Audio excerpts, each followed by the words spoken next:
Got a 2007 Chevy Cobalt.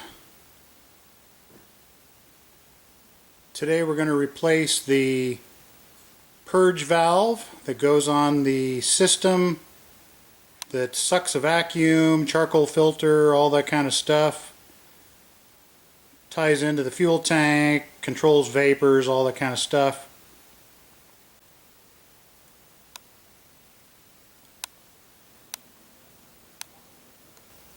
It's actually the solution to the trouble code that I was getting. Although the trouble code led me to believe it was the vent solenoid, this is what made it go away. I can't explain that, but sometimes you just don't argue with success.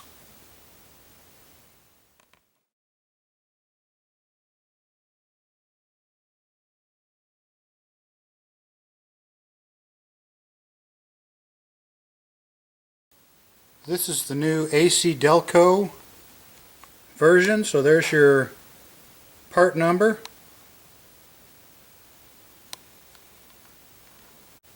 This is what it looks like. You've got an electrical connection here. In this slot right here, this will slide over a piece of metal bracket that comes off the engine. You've got one vacuum connector that goes on here. One vacuum connector that goes on the other side. They're slightly different in the way that you release them.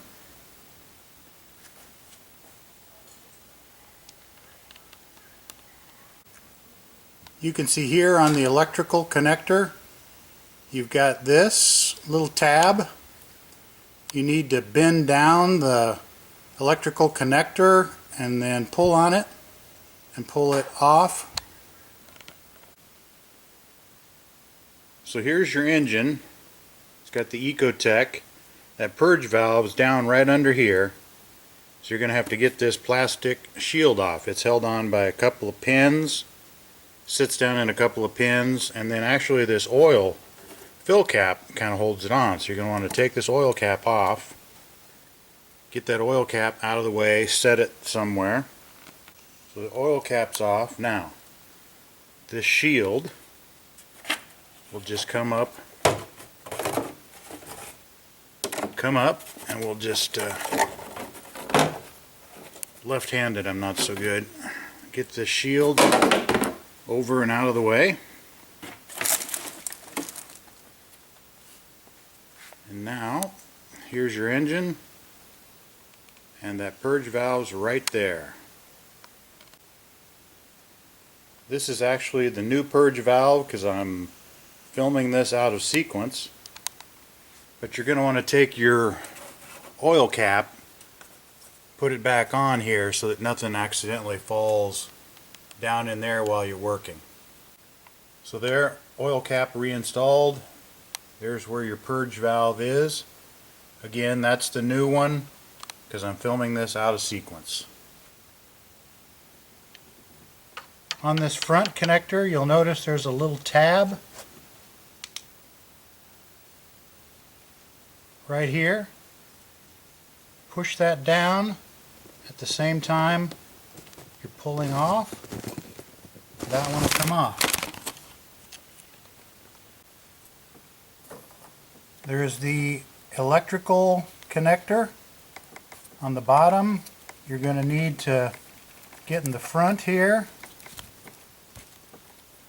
and pull this down so this can slip back over that little tab I showed you earlier. You can put a small screwdriver in under there and pull this back. But that connector is going to be in there like that. You're going to have to get this front part down, wiggle this, and this will come back out. When you go to put it back together, put that in there, push it all the way in, and it'll click when that goes back into place. Now here's the back vacuum port. There's the hose that slipped over it, or the connector that slipped over it. That has a different kind of connector. It's got a white horseshoe clamp. Goes into this slot. So on the one side there's kind of a flat side, and the other side there's two little white tabs sticking up. Here I've got a screwdriver shoved into the bigger slot. Then on the other side there's going to be a place where the horseshoe comes up and the two little tabs snap over the top and it gets locked in.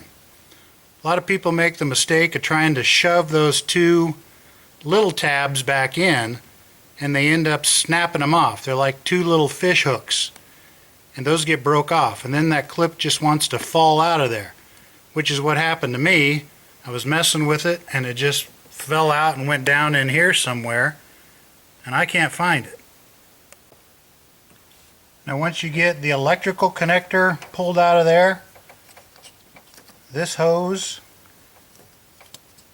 push in on the wide part, not the two little tabs that are sticking up, but the wide part, push in on that.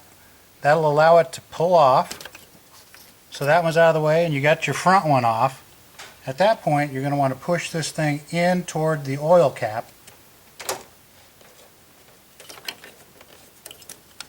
This thing's loose on there. Now a lot of people will just take this and they'll just bend this back and that'll allow them enough room to push this thing off. But what I'm going to do is take the time to push this wire loom down and loosen a bolt that's under there. Then this bracket right here will come loose and I can push this thing in far enough that it'll come off. Slide the new one on, retighten the bolt down there, put the two vacuum lines on, put the electrical back in, and we'll be done. So I'm going to push this wire loom down, get a ratchet, short extension, and a socket. We'll get this bracket right here loose. So there's that nut. I think it's 13 millimeter. Get my socket on there. We'll get that loosened up.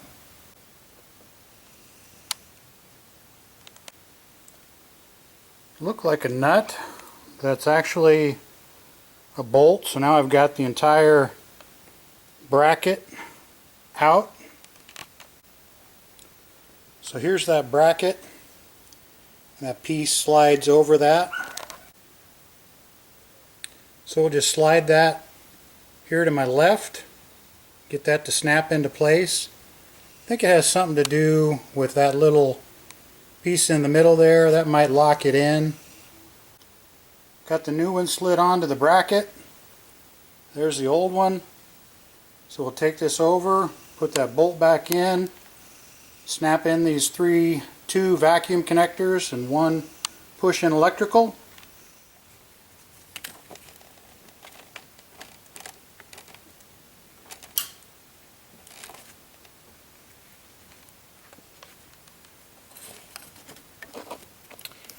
Now this one I'm missing the white clip, but if that white clip was in there, this would just slip over there. You'd push it on and you'd hear a click. I'm going to wire tie this in place for tonight and then find a new white clip to go down in there, white horseshoe clip. This other side over here has got that different kind of connector, a different way of loosening it, but if you just get it on there, halfway straight, push in, it'll click into place. Now I've been to two part stores looking for that little white clip. Heck, I'd have even bought that entire new connector and just robbed the clip, but I couldn't find one. So for tonight we're installing the universal fix, which is the wire tie. And we'll either go to a junkyard, Amazon, something like that. We'll get that new clip. But that's basically all there is to this one. This one's super easy to get to. Some are a little harder. There's more stuff in the way. But that's basically it.